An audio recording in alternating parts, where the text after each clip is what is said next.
ఈ లోకంలో మంచి చేసి దూషించబడేవారు ఉన్నారు, చెడు చేసి దూషింపబడేవారు ఉన్నారు.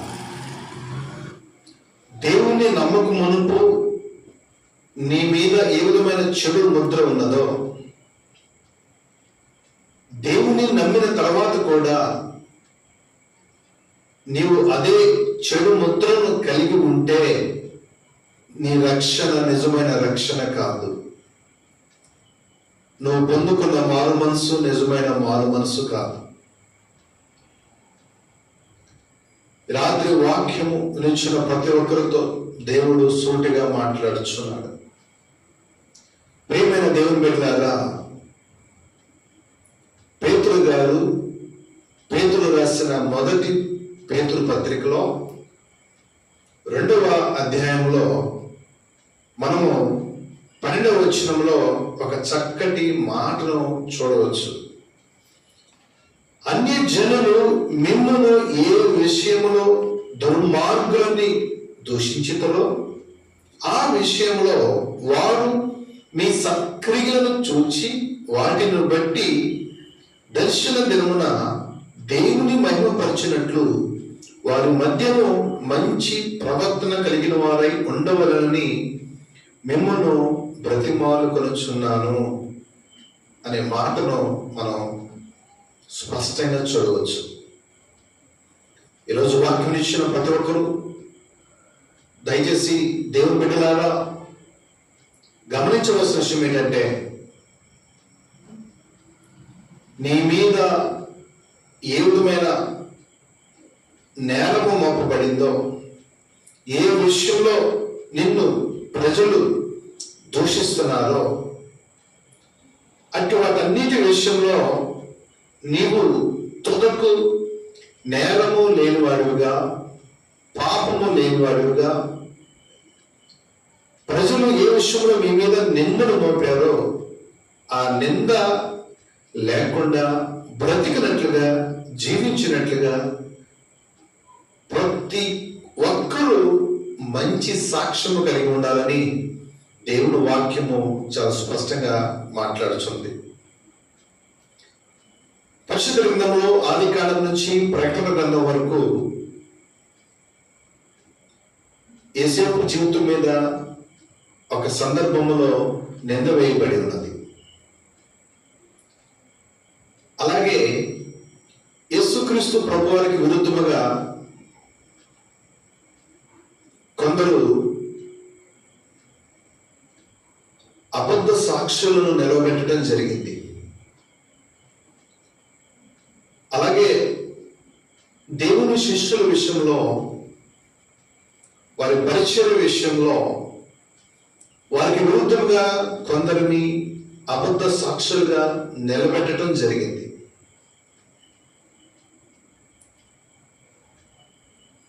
వారందరి విషయాల్లో వారు ఏమని అబద్ధ సాక్ష్యముగా నిలబెట్టారో, వారి మీద ఏమని నింద వేశారో,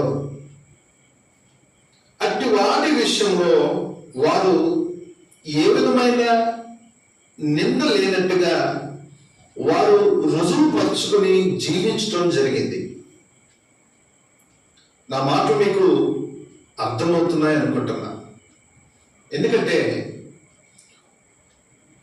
వాస్తవానికి నీ మీద నింద వేయబడింది. ఆ నింద ఏదైనా కావచ్చు, ఆ నిందకు దారితీసిన పరిస్థితులు ఏమైనా కావచ్చు.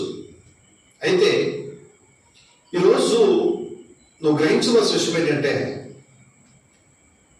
కొందరు నేను ఏ తప్పు చేయకపోయినా నా మీద నేరం మోపారు, నా మీద నింద మోపారు అని నిరాశ చెందుతారు. ఆ పరిస్థితిలో కోపాన్ని ప్రదర్శిస్తారు. నన్ను ఎవరు నమ్మలేరు, కనీసం నా ఇంటి వారు కూడా, నా స్నేహితులు కూడా నన్ను నమ్మలేదు అనే ఒక ఆలోచన కలిగి ఉంటూ ఉద్రేకమైన పరిస్థితులకు లోనయ్యి కొన్ని సందర్భాల్లో కొందరు నీతిగా జీవించినందుకు ఈ లోకం నా మీద నింద వేసింది, నా నీతిని, నా యథార్థతను ఎవరు గుర్తించలేదు అని కోపం తెచ్చుకొని, ఎలాగో నా మీద నింద వచ్చింది కాబట్టి, ఎలాగో నా మీద నేరం మోపారు కాబట్టి ఇక నుంచి నేను అట్లాగే జీవిస్తాను అని అనుకుంటూ చెయ్యని నేరానికి ఏ విధమైన నువ్వు ఆ యొక్క మానసిక శిక్షను అనుభవిస్తున్నావో, నువ్వేం చేస్తావంటే, ఎలాగో నింద వచ్చింది కాబట్టి, ఎలాగో నేరం నా మీద మోపాడు కాబట్టి, ప్రజలు ఎలాగో నా నీతిని, నా ధర్మాన్ని, నా యథార్థతను గుర్తించట్లేదు కాబట్టి అని నువ్వు అనుకుంటూ నీ ఇష్టానుసారంగా నువ్వు ఆ కోప సమయంలో, ఆ యొక్క పరిస్థితుల్లో ప్రజలు నీ మీద వేసిన నిందను నిజం చేస్తావు. అలా నిజం చేసిన వారు చాలా మంది ఉన్నారు. నా మాటలు మీకు అర్థమవుతున్నాయి అనుకుంటున్నాను. యేసేపు మీద, దేవుని బిడ్డల మీద కొన్ని సందర్భాల్లో నిందలు వేయబడ్డాయి. వారికి విరుద్ధంగా అబద్ధ సాక్ష్యాలు నిలవబెట్టారు, వారి మీద చెయ్యని నేరం మోపారు. ఇలాంటి పరిస్థితులు కూడా వారు మిగిలిన సందర్భంలో కూడా ఏమని వారి మీద అబద్ధము తెలియపరిచారో, నేరము మోపారో, అబద్ధ సాక్షులుగా ఏ విషయాల్లో నిలబెట్టారో అన్ని జరిగినప్పటికీ వారు మిగిలిన జీవిత కాలంలో కూడా చాలా జాగ్రత్తగా, పరిశుద్ధత కలిగి, దేవుని చిత్తానికి లోబడుతూ వారు బ్రతికేరు, సాక్షిగా నిలబడ్డారు. వారి మీద వేసిన నిందలన్నీ ఒక సమయానికి వచ్చేసరికి అవన్నీ ఉట్టివే అని తేలిపోయింది. ఈరోజు వాక్యం ఇచ్చిన నీవు గమనించవలసిన విషయం ఏంటంటే, మంచి ప్రవర్తన కలిగి ఉండాలి. పేతురు గారు అదే అంటున్నాడు. అన్ని జనులు మిమ్మల్ని, దేవుని బిడ్డలైన మనలను గమనిస్తున్నారు. వారు ఏ విషయంలో మిమ్మల్ని దుర్మార్గులు అని అంటున్నారో ఆ విషయంలో మీరు మంచి ప్రవర్తన కలిగి ఉన్నట్లుగా, ప్రజలు చూచినట్లుగా, నమ్మునట్లుగా బ్రతకటం నేర్చుకోవాలి. జాగ్రత్తగా గమనించిన ప్రేమిళ్ళారా, మంచి చేసి దూషించబడేవారు ఉన్నారు, చెడు చేస్తూ ప్రజల చేత దూషించబడేవారు ఉన్నారు. దేవుని కొరకు నీవు మంచి చేస్తూ నీ మంచిని ప్రజలు గుర్తించకపోయినా దేవుని కొరకు ఆ పరిస్థితులన్నిటిలోనూ నువ్వు నిలబడినట్లయితే, యథార్థముగా, ధర్మముగా, నీతిమంతుడిగా, సత్యవంతుడిగా, దేవుడు కోరుకున్నట్టుగా నువ్వు నిలబడినట్లయితే, జీవించి చూపినట్లయితే, తుదకు గొప్ప ఆశీర్వాదంతో నువ్వు దీవించబడతావు. దేవుని స్తోత్రం. హల్లెలూయా. యేసేపు యొక్క ముగింపు జీవితము ఆశీర్వాదకరంగా ఉంది. దేవుని శిష్యుల మీద వారి యొక్క ముగింపు జాగ్రత్తగా గమనించబడ్డారు. ఎంత గొప్ప ఆశీర్వాదకరంగా ఉంది. ఈరోజు వాక్యం ఇచ్చిన ప్రతి ఒక్కరూ గమనించవలసిన విషయం ఏంటంటే, దేవుని నమ్మకం మునుపు నీ మీద ఒక ముద్ర ఉంది. అబద్ధాలు ఆడేవాడివని, దుర్మార్గుడు అని, తాగుపోతాడు అని, తిండిపోతాడు అని, సోమరిపోతాడు అని, కాపురాలు తీసేదామని, అబద్ధాలు ఆడేవాడివని, ఇలా నీ యొక్క పాపపు స్థితిని బట్టి ప్రజలు నీకు ఒక చెడు ముద్రను నీ జీవితం మీద వేశారు. కానీ దేవుణ్ణి నమ్ముకున్న తర్వాత ఆ ముద్రను నువ్వు తొలగించుకోవాలి. మరి ఏ విధమైన పాపపు ముద్ర నీ జీవితం మీద ఒక మచ్చగా ఉండకుండా జాగ్రత్త పడాలి. జాగ్రత్తగా గమనించిన ప్రియులారా, కాబట్టి మనలను గమనిస్తారు, మన మాటలు గమనిస్తారు, మన వేషధారణ, మన యొక్క బాహ్య రూపము, మనం వేసుకునే బట్టలు, మనం నడిచే విధానము, మనం మాట్లాడే విధానం, కూర్చుండే విధానం, తినే విధానము అన్నిటినీ గమనిస్తారు. కాబట్టి మనము ప్రజలు ఏ కోణంలో మనల్ని చూచినప్పటికీ మనము వారి దృష్టిలో సత్యవంతులుగాను, నీతిమంతులుగాను, ధర్మవంతులుగాను కనబడేటట్టుగా మనము బ్రతకటం నేర్చుకోవాలి. నేను స్తోత్రం. హల్లెలూయా.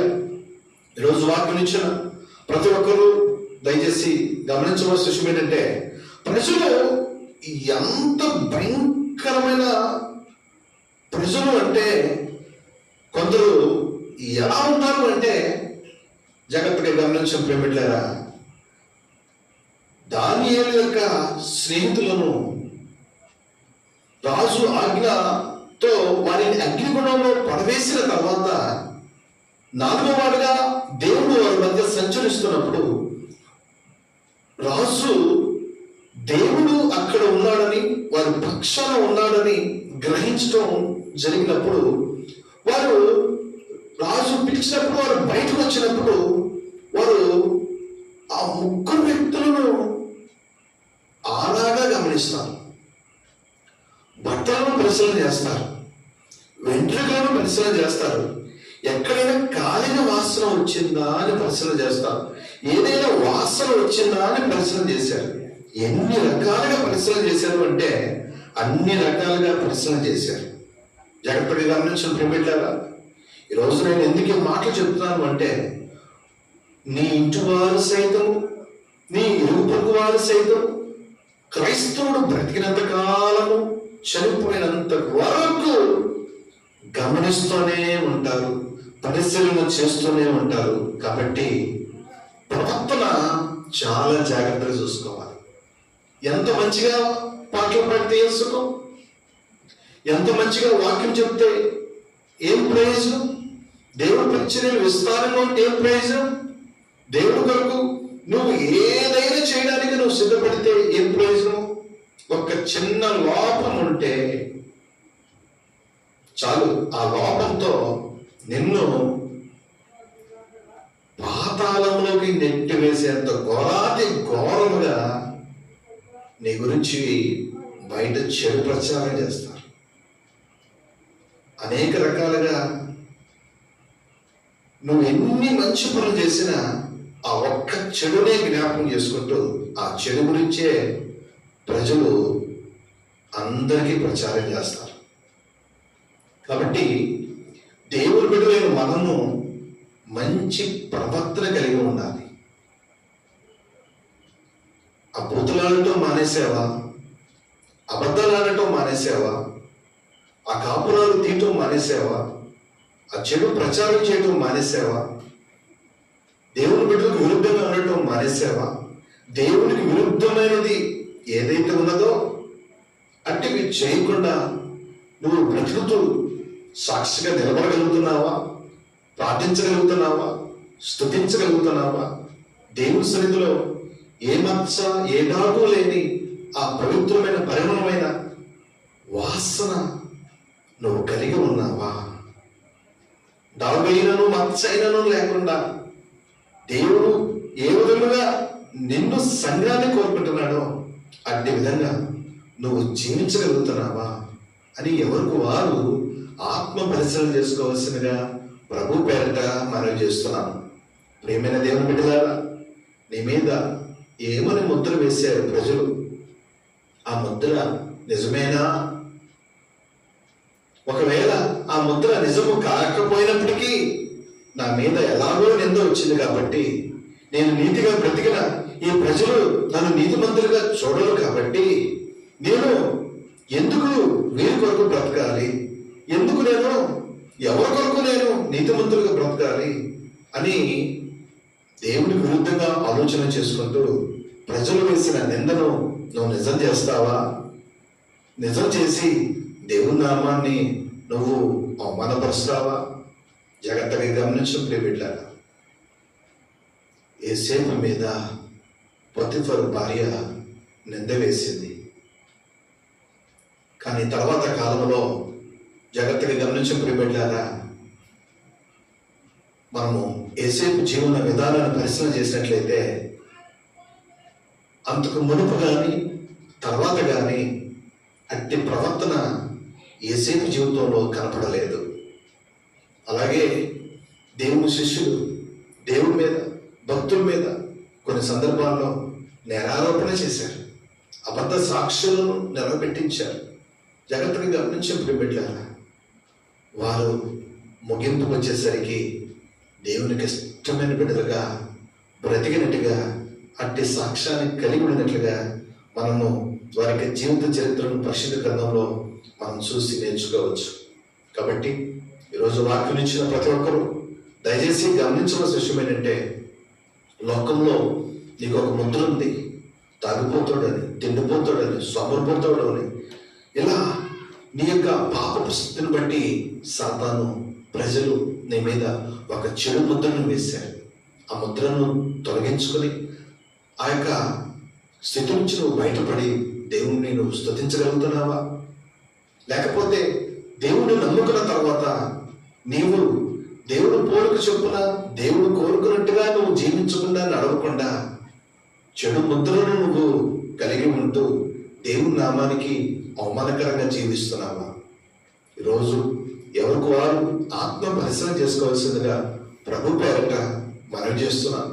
పేతురు గారు అంటున్నాడు, మంచి ప్రవర్తన కలిగి జీవించాలని మిమ్మల్ని నేను బ్రతిమలాడుకునిచున్నాను అంటున్నాడు.